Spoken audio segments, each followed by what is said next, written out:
ओम गुरुदेव. ओम श्री गुरुभ्यो नमः. आज रविवार 8 जून 2009. वटपौर्णिमा असल्यामुळे वडाची पूजा करण्याची परंपरा सांभाळत बऱ्याच सुवासिनी आश्रमात वडाच्या झाडाची पूजा करत होत्या. जवळच बदामाच्या झाडाखाली आसनस्थ असलेले गुरुदेव सर्वांना उद्देशून म्हणाले, हे बायांनो बसा, आज नाव घ्यावं लागतं. सर्व बायका खाली बसल्या. उखाणे घालून नाव घ्यायला सुरुवात झाली. एकीने खूप मोठे उखाणे घेतले आणि शेवटी म्हणाली, टिंबटिंबनचे नाव घ्यायला गेला समदा येळ. एक म्हणाली, टिंबटिंबनच्या हातात सोन्याचं कडं. एक म्हणाली, टिंबटिंबनचे नाव घेते तुमचा मान राखून. एक म्हणाली, टिंबटिंबचा पसरला सारा प्रकाश. एक म्हणाली, टिंबटिंबनचे नाव घ्यायला गुरुदेवांनी अडवलं. मलाही आठवलं, संसाररूपी वटवृक्षाला गुरुकृपेची सावली, टिंबटिंबंना जन्म देणारी धन्य ती माऊली. एक ना अनेक वेगवेगळी उखाणे झाली. शेजारी छकुली बसली होती. तिला नाव घे म्हणताना माऊली म्हणाले, समोर होतं बाचकं त्यात होते गहू. लग्नच नाही झालं तर नाव कोणाचं घेऊ. नंतर सुनीता आली. तिलाही नाव घे म्हणाले, पण ती गप्प बसली. कारण जो नवरा या जन्मातच आपल्याला साथ देत नाही, त्याच्यासाठी काय पूजा आणि काय व्रत, त्याला सोडून माहेरी राहावं लागत असेल तर ती नाव काय घेणार. तेव्हा गुरुदेव म्हणाले, ह्या जगात राहून उपयोग काय. जर असलं भित्र टिंबटिंबच्यापेक्षा बरं गल्लीतलं झिपरं कुत्रं. आता नाव घ्यायची राहिली होती फक्त करुणा. ती गप्प होती. मलाही तिच्यासाठी म्हणावं लागलं. समोर होता कोणाडा, त्यात होती केटली. तू नाही नटली पण देवाला पटली. असा हसत हसत उखाण्यांचा विचारांच्या मैफिलींचा कार्यक्रम संपला. तेव्हा लगेच गुरुदेवांनी भजनं म्हणायला लावली. कारण संसाराच्या सारीपाटात रमता रमता पटकन परमार्थाकडे कसं वळवायचं ही तर गुरुदेवांची हातोटी. भजनं झाल्यानंतर पवारसाहेबांना गुरुदेव म्हणाले, सर्वात मग गुरुदेव परिवारातील तळपती तोप श्री अशोकराव पवार आता आपल्याला मार्गदर्शन करतील. पवारसाहेब स्तब्ध होते. काय बोलावं या विचाराने. पण गुरुदेव समोर आणि त्यांच्या साधकातील त्यांच्या कृपेची झलक पाहायला मिळणार नाही असं थोडंच होणार आहे. संत सांगतात त्याचा अर्थ आपण योग्य लावतो का. व्यवहारात वागताना स्वतःच्या संरक्षणाची काळजी घ्यायला पाहिजे हे स्पष्ट करताना पवारसाहेब म्हणाले, एका जंगलात एक मोठा सर्प होता. त्याची वार्ता जवळच्या सर्व गावकऱ्यांना परिचित होती. त्यामुळे त्या विषारी सापाच्या भीतीने लोक जंगलात जायला घाबरत होते.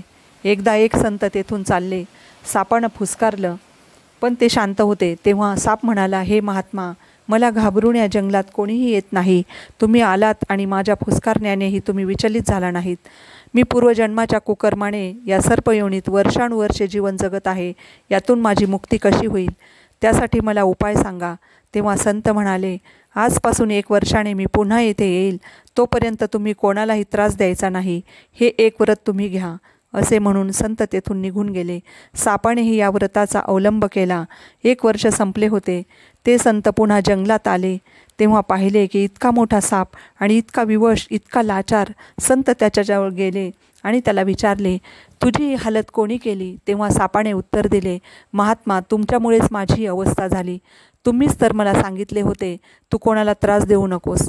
मी त्रास देणं बंद केलं तेव्हापासून येथे लोकांची वर्दळ वाढली. लहान मुले तर दगड मारून माझी चेष्टा करू लागले. त्या दगडांनी मी बेहाल झालो. माझ्या पोटाची सुद्धा पंचायत झाली. हा सर्व प्रकार संतांच्या लक्षात आला.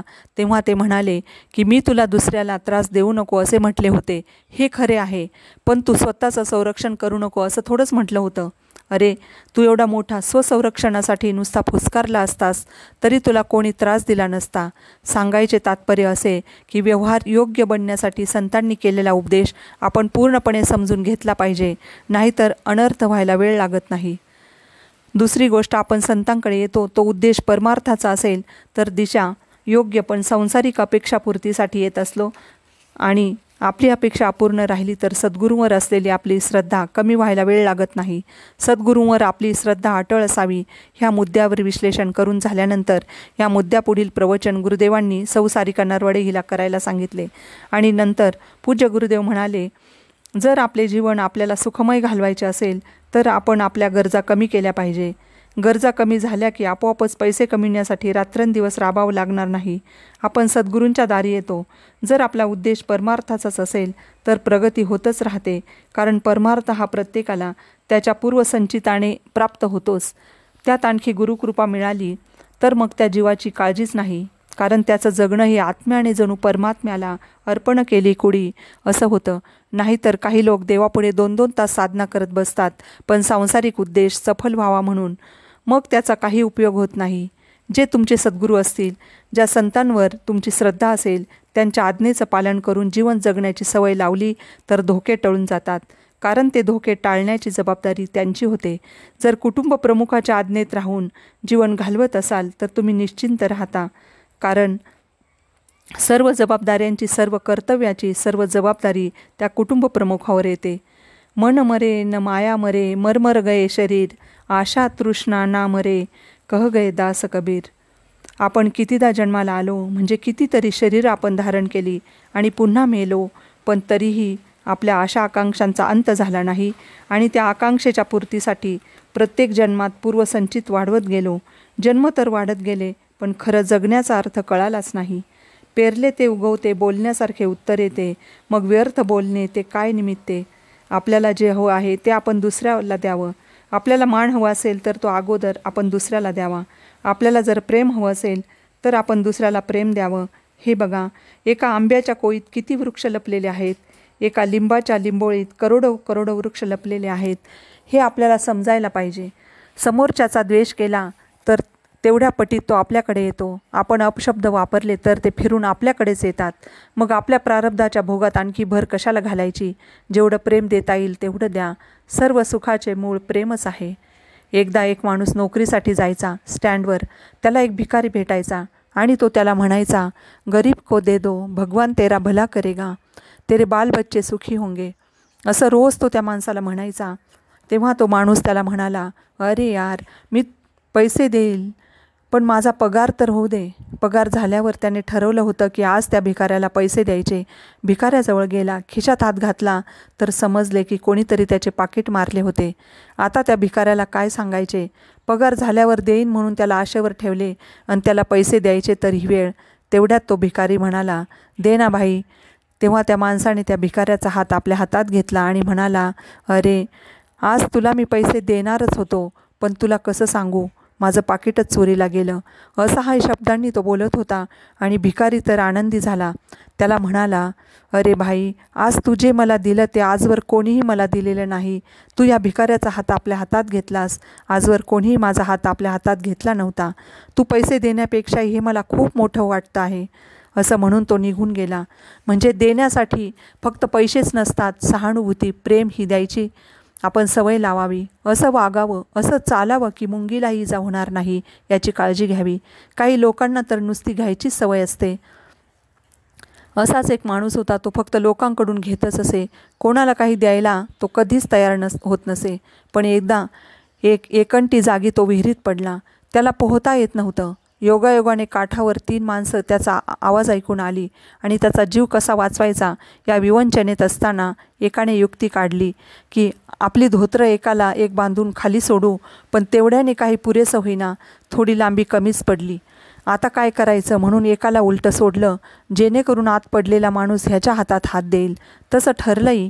ज्या माणसाला आत सोडलं तो माणूस आत पडलेल्या माणसाला म्हणत होता, तुझा हात माझ्या हातात दे, तुझा हात माझ्या हातात दे. पण तो आतील माणूस ऐकायलाच तयार नाही. काठावर असलेल्या एका माणसाच्या लक्षात आले की आयुष्यभर ज्याला फक्त घ्यायचेच माहीत आहे तो काहीही द्यायला तयार होत नाही. त्याला युक्ती सुचली आणि आत सोडलेल्या माणसाला सांगितलं. मग त्याने आत पडलेल्या माणसाला सांगितले, हे बघ, माझे दोन्ही हात तुझ्या हातात घे. घे म्हटल्यावर लगेच त्याने त्याचे दोन्ही हात पकडले व त्याला वर काढण्यात हे सफल झाले. असेही काही लोक असतात.